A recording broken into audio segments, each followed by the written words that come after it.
Thank you very much. Immigration is such a hot-button issue, especially here in Southern California. For sure. Just this week, we saw protests against recent ICE raids and the detention of several people, including an Echo Park pastor. And now, as new immigrants reshape our cities, there seems to be an assumption for some people that things are just going to get worse.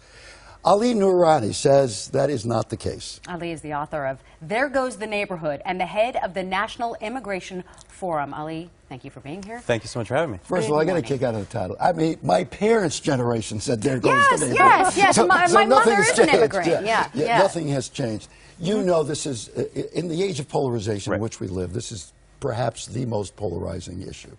You want to speak to everybody and say, wait a minute, there's a bright, shiny part of this. Talk to that. Well, I think that there's a very different conversation happening around immigration across the country. Over the last 5 years, I've traveled around the country. Over the last year, I interviewed about 60 faith, law enforcement, business leaders. And what I realize is that most Americans have come to know and love the Jose that they know. The Jose or the Muhammad that they don't know, that's the person that causes that fear and anxiety. The problem is that the debate is so much about politics and policy. For the majority of Americans, it's really about culture and it's about values.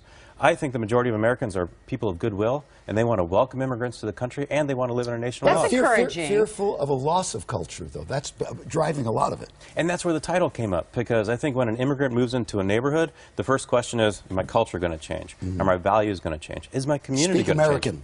Exactly. Speak American. You have specific examples. You went around the country, like you say, and you talked to specific people. In Fresno, the sheriff up there, what did you learn from him? Sheriff Margaret Mims in Fresno County, amazing woman. From her, yes. And she taught me that she comes to her job with the heart of a servant.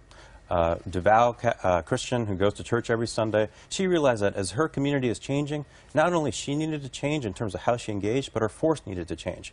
Fresno County, as you know, is one of the largest counties in the country, and she was looking at this as how does she keep her community safe, but how does she really represent her community as it's changing? What are the pressures on her?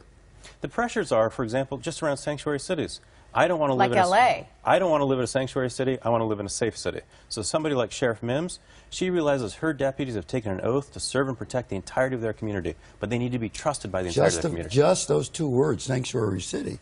That's a red flag for a lot of people. Exactly. That's why we think of this as a safe city. And somebody like Sheriff Mims, she doesn't want to live in a sanctuary city. She wants to represent and serve a safe city. Now, you're saying if there are no sanctuary cities, then the immigrant population becomes much more vulnerable. So what I'm saying is that for a cop, a sheriff deputy, or a cop on the corner to do their job, they need to have the trust and respect of the immigrant community. That means they can't be seen as agents of immigration enforcement.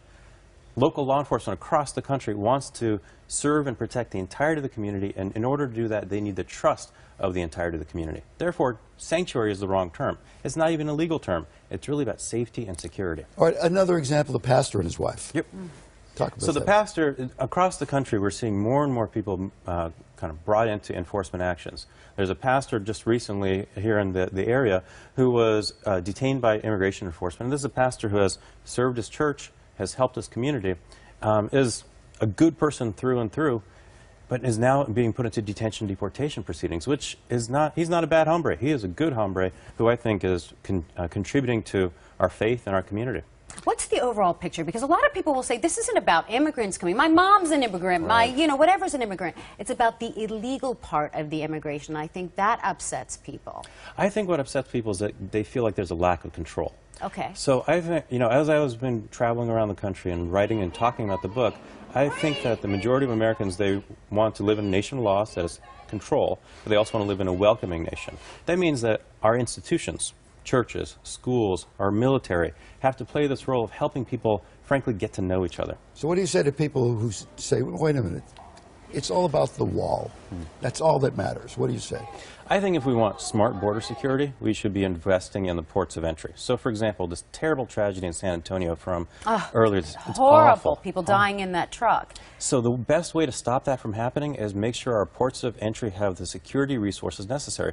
That truck wasn't going through the desert. It was going through a port of entry. But there are so many people who come through the other parts. That's why the wall. It's not just the ports of entry where the problem is. It's other places. Actually, the majority of drugs, guns, and money are smuggled through the ports of entry. So we should be investing in the places where there's actually a risk.